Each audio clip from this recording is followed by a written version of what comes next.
ओम श्री कृष्ण परब्रह्मणे नमः। श्रीमद्भगवद्गीता अथ द्वादशोऽध्यायः भक्तियोगः।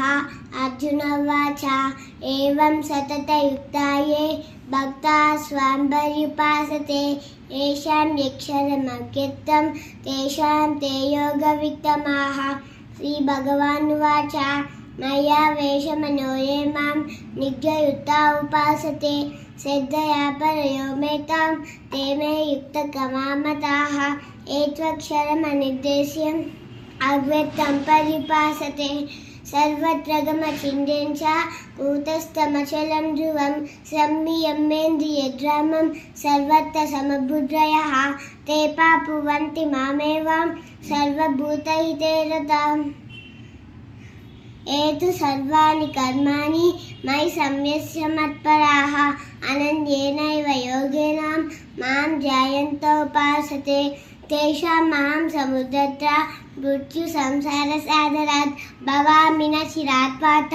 मया वेशितचेतसां मय्येव मन आदस्व मयि बुद्धिं निवशिष्यसि मय्येव अत ऊर्ध्वं संशयः अत चित्तं समादातुं न शक्नोषि मयि स्थिरम्।